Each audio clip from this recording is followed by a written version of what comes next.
I'm Liam Thursby. Welcome to my Unit 7 Assignment 1 presentation. In this assignment I'll be making my two participants carry out four health screening procedures which will measure their fitness and health. Also I'll be talking about my results and seeing what category they fall into and seeing what areas they can do to improve and get better fitness and health in the future. As you can see now, my two participants are filling in some PARQs, which stands for Personal Activity Readiness Questionnaire. This will just alert me of any problems that I may have and prevent them from taking part in the test that I will be completing. From reading, so I'll just wait for you to finish. The four tests I will be doing are the heart rate test, BMI test, body mass index test, and the hip to waist ratio test. So are you two done? Yep. Thank you. So from briefly reading through these two PARQs, I can see that the two participants have nothing wrong with them and should be okay for this, these tests. So the first test I'm going to do is the body mass index test. This test is a measure of the this is a test that measures the body fat of an individual. It's going to be completed by dividing your weight in kilograms by height in metres, then dividing the answer you get by height again, and this will provide you with your BMI. So you ready, Chris? Yep. So do you know your weight? Yep, 72. So you do 72, divided by your height, which is 1.8. so 1.8. 1.80. Yeah, equals. Then you divide it by your height again. Okay, so it's 22.2. So 22.2. As he's 16, it's in the normal category, so it's very good. I expect this because Chris regularly takes part in physical activity. I know he plays football, and also on his PARQ he already joins the gym, so obviously he exercises a lot. To get into the higher category, he can maybe attend more gym sessions just to make him, you know, more of a stronger build.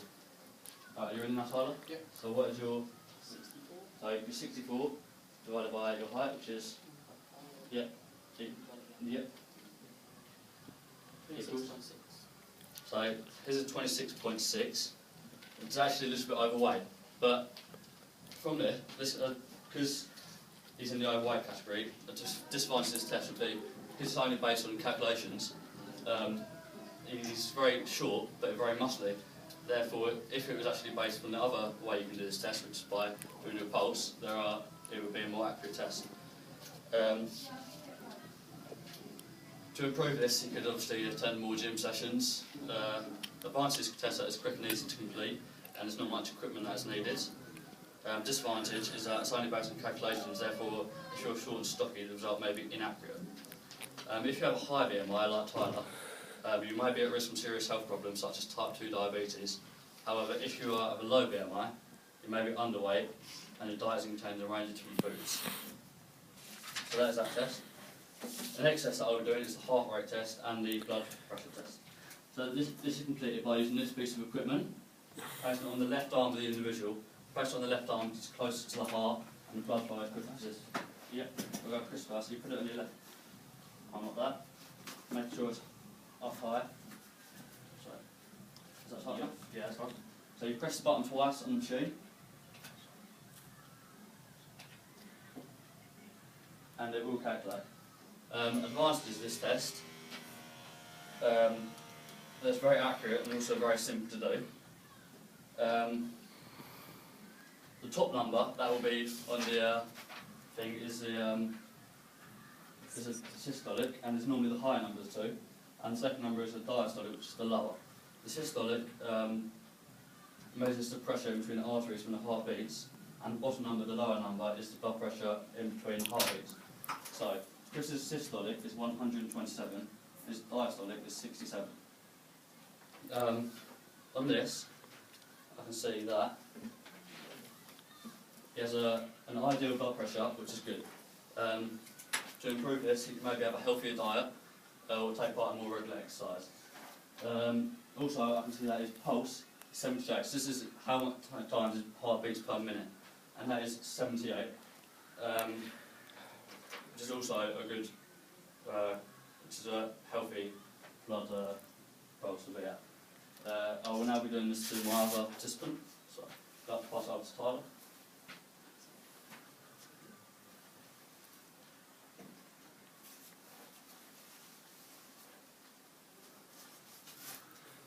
this up high. Okay? Yep.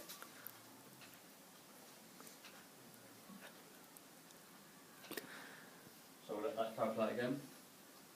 A disadvantage of this test is that it needs to be administrated, therefore if you're on your own, it will be kind of hard to do it.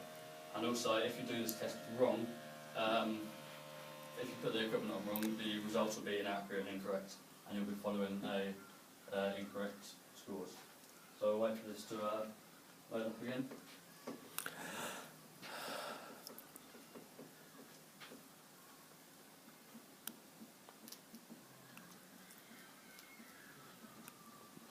So there we are. So Tyler's systolic rate is 124 and his diastolic is 73. From this, I can see that he has a pretty high blood pressure. This is not bad, but if you have this, it's likely to cause, because it's quite, the normal blood pressure is quite good, so the ways to make this better would be to exercise more and have a healthier diet. His pulse rate is 68, which is 68 beats per minute. This is also a very healthy and good pulse rate because he participates in regular exercise. I know he does cheerleading and goes to the gym a lot. So thank you for that. If you have high blood pressure, you have an increased risk of illness such as strokes and heart attacks. However, if you have a low blood pressure, it's likely to cause any symptoms, but if it's too low, it can restrict the amount of blood flow to your brain or vital organs, can make you feel dizzy and have headaches. High blood pressure could result of you having too much salt in your diet, or not eating as much fruit and veg, or not taking part in physical activity, or just being generally overweight. To improve this, like I said, in future, they could participate in more regular exercise and have a healthier diet, and just get a right range of nutrients in their diet. So, final test that I'll be doing is the hip to waist ratio test. So, Chris, you'd like to stand up. This test is completed by wrapping this tape measure in me around the waist first and then the hip. So, you have to put it up. Can you hold it there, please? Yep. So we'll go around. So 80, so he's got 80 around his waist. Then you do it lower, a bit lower down by the waist, by the hip, sorry. Go around. So 80 and 86. So we do 86 divided by 80, because you always divide the top number first. So if you do 86 divided by 80. So it's 1.75. Sorry, 1.075, which is in an excellent category. This could be because he takes part in regular physical exercise, like I said, and on his bike he hasn't ever suffered from any problems that will restrict him from taking part in any kind of activities. So, Tyler, would you like to stand up now? Hold that in your... Yeah.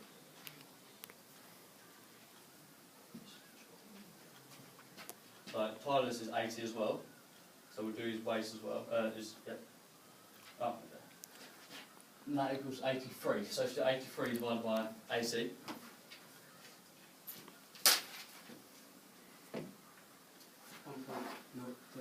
1.03, which is again in the excellent category.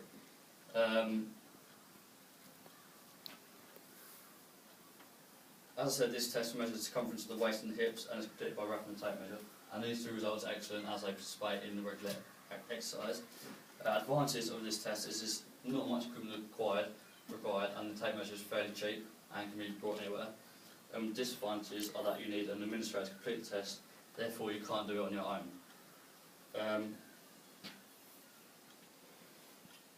Again, for future recommendations, just taking part in more physical activity, having a healthier diet, more balanced lifestyle. The numbers of your results that I've done today will be much higher, much better. Therefore, they should be able to live a healthier and more active lifestyle. So, thank you.